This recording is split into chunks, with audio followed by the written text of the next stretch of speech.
Lucky commenter who guesses correctly will win a redeemable in-game code.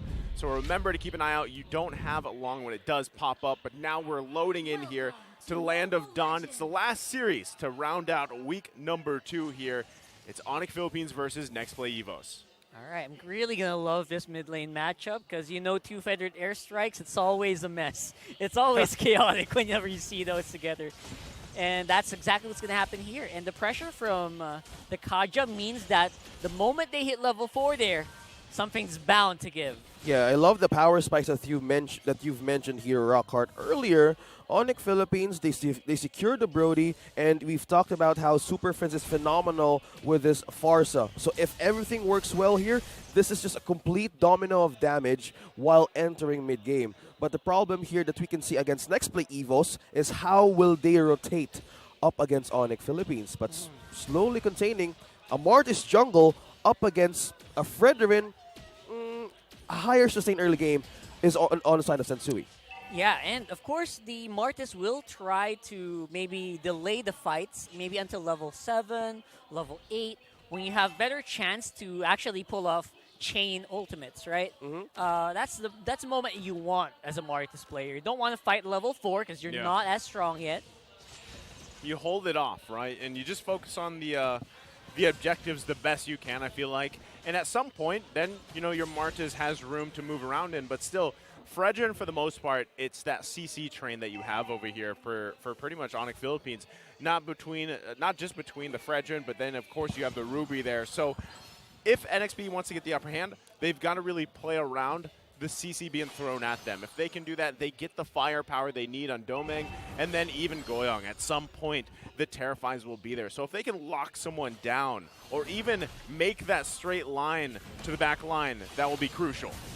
Very crucial is going to be this first turtle going over to Sensui. There goes Super Friends. He's a little late on the feather airstrike, but will be enough to take out that Martis, like we talked about just a few moments ago.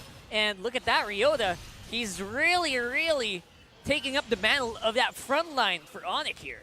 This is the early game view of what you want to achieve if you have a Farsa and if you have a Fredrin right in your pocket. So inside of NXP's mind, they're respecting the fact that, hey, early game spikes, we need to clear this thing out. Because if we keep on dwelling, especially if you have a Valentina, to activate the passive more efficiently, you need to wait for the right time. So now we can see that NXP is still answering cautiously and slowly so they can have a proper attack early on. Can I just bring something up real funny? Go ahead. This is so counterintuitive. The top lane, the XP laners are the ones who are super busy. Yeah. The ones going for the fights. The dead lane is the gold lane here. Well, that's just, right? I mean, you know, they want to be well equipped for the battles ahead of them. Which is the best case scenario for them. Because what your point here, too, with the XP laners, you know, the way that I look at it, they interact very differently, right? I mean, you have the Yuzhong pick that's going for the back line. You're trying to get that set up with the Petrify even. Whereas Thamus, on the other hand, with Ryota, the guy's just trying to be a meat shield. That's what he has the Vengeance for and the Conquering Inferno. He's literally just trying to take as much damage as possible and be that front line to allow Kekadut and Sensui to follow up or peel where they need to. But look at this, ONIC. That was almost instant assassination here from the 4 members of ONIC. I was a little surprised how quickly they took out Brusco. ONIC Philippines playing the macro game up against NXPE EVOS. They know that they can dictate fights on where it could come from. The ganking from ONIC Philippines right now is efficiently working because they know if Domeng, as you both mentioned, they have power spikes to watch out for. Mid-game, late game, but what they need to do here is to space out. And you've mentioned also that there's a lot of CC from these two teams. What are they looking for from each of the angles that they're doing? It's a window just like this. Huge window here for NXPE. They're going to be able to take out Super Prince with that Shaw Essence. And it's going to be an instant answer, looking like Ryota and Sensui just doesn't have enough damage without that Farsa. And it looks like NXPE, they want to go for the collapse. Ryota, he does not have enough sustainability even with the Vengeance. Okay, so that was an interesting trade because I figured ONIC Philippines would just kind of back off from that, but they kind of got outmaneuvered, right? Outmobility basically at that point. So they secure themselves second turtle of the game. They're still managing to hold on to the gold lead. But what does this mean? What does it exactly mean in terms of items here, OSX? It's not too far from NXPE EVOS, but on the upper hand, as we look on the screen, Brody has the physical penetration with the Malefic Roar, mainly because of the defense that they have. Whoa. Yep. Oh, ONIC, they're getting dove in really hard. Lots of flickers being used here by the Hedgehogs. And that will signal NXPE to back off as well. But NXPE, they're happy. They got the summoner battle spells here. Yeah, true. Going back to the thought there, ONIC Philippines with advance of 2K Gold League, the Malefic Roar in the hands of Nets, is clearly buying space for the teams to initiate. As what Nice said here, space for Kekadut, meat shield for Ryota. That's how you burst NXPE EVOS one by one, because NXPE EVOS strength right now is the mobility. They have easy catch to delete one. How Super Friends was out of position in some places of the map earlier, that's how they gain advantage in most of their losses. So if that's why this is the reason why ONIC Philippines is rotating much quicker and as a team.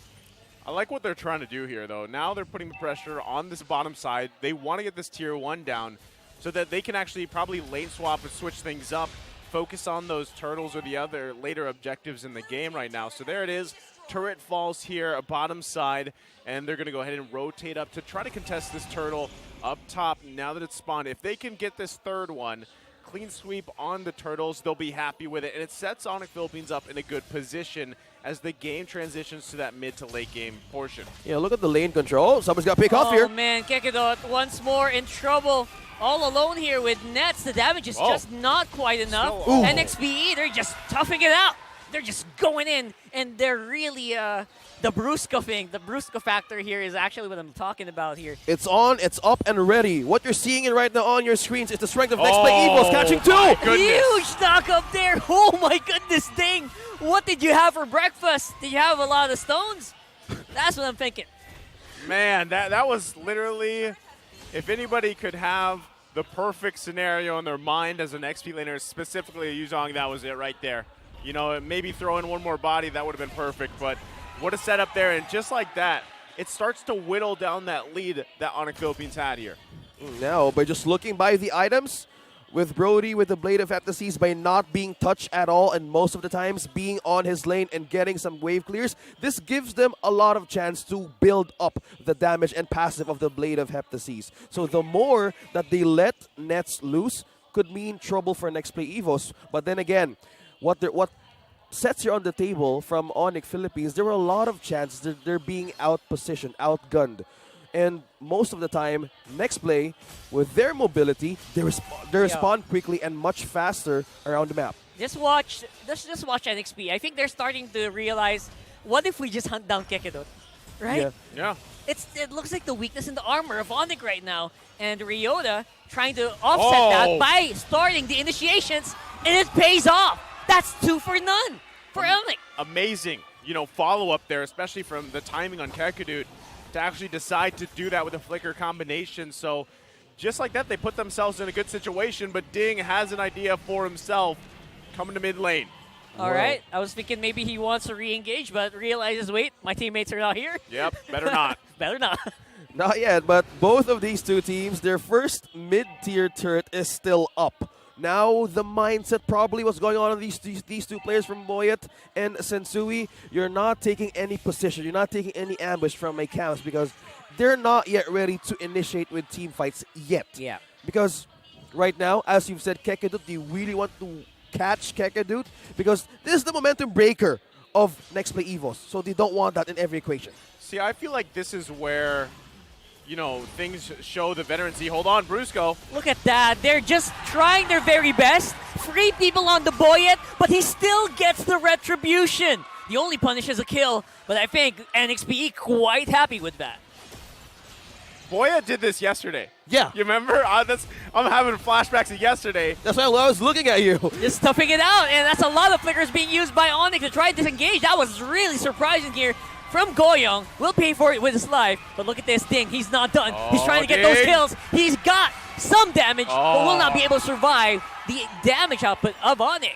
The trade keeps on going as the lead goes up with ONIC Philippines. We're not feeling it yet, but the trade now of targeting the most specific players changes their team fighting capability, putting them down to a test and pressure.